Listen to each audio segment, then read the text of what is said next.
Non, pas de titre. Les œuvres n'ont pas de titre et dans la mesure où j'ai réuni à la demande d'Alain Fourgeot, le directeur artistique de la ville, un ensemble de pièces assez hétérogènes qui tentent à couvrir un petit peu tous les médiums que j'utilise, tous les formats et toutes les techniques. C'est un petit peu difficile de donner un titre, c'est vraiment un reflet de tout ce que je peux faire en ce moment. J'ai quand même l'âme d'un collectionneur.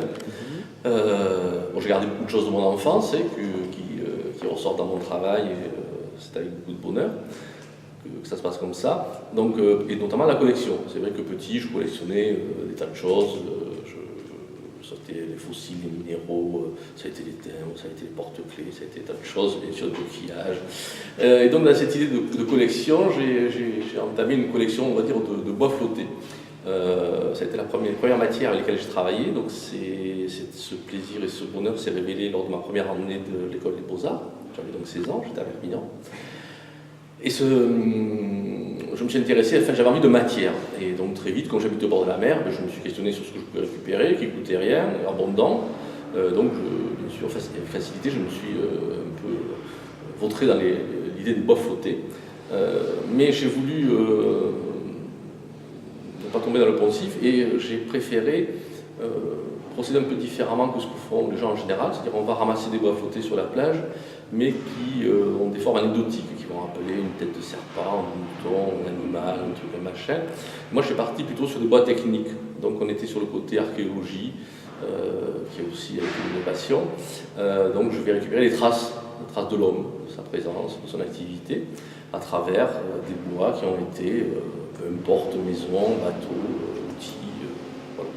Donc à partir de ces collections immenses de bois que j'en ai milliers, je m'en vais tenter de réinventer quelque chose. Donc au départ c'était des pièces verticales, sur le côté. C'est un travail que j'ai débuté donc, lors d'un premier séjour en Suède, parce que j'ai passé 5 ans de ma vie. Et donc l'idée c'était de redonner vie à ces bois qui étaient morts et les redresser un petit peu comme dans le sens dans lequel le bois pousse naturellement. Donc je leur donnais leur verticalité.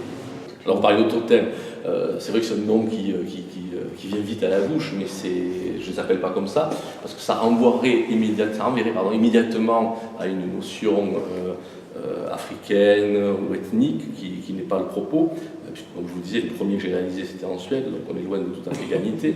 C'est vrai que le soclage en métal, des fois les couleurs peuvent renvoyer à des choses existantes, mais toute image est image du monde, c'est-à-dire que donc c'est à ce compte-là, c'est autant africain qu'un moteur de voiture de 2 chevaux que j'ai pu observer, ou qu'un moteur de grosse voiture, qu'une fente dans la route qui entre, je sais pas, au Poulet Périos chez moi, ou une collection de papillons. Donc tout est dedans, en fait. Je ne sais pas si... alors c'est vrai que la carte marine, voilà, bien sûr, renvoie à cette idée de voyage. Bien sûr, comme tout un chacun, j'aime bien voyager, ça va de soi. Ça me sert aussi à me nourrir, donc, puisque l'artiste c'est aussi une éponge, donc j'observe, je regarde des choses, des détails, et donc tout ça, de façon inconsciente, ressort dans le travail à un moment donné. Donc c'est toujours intéressant de voyager. Mais une œuvre, c'est aussi un voyage. Donc je pense que quand on se retrouve face à une œuvre, c'est une invitation à une fenêtre. Bon, on y va, on n'y va pas, ça c'est le choix.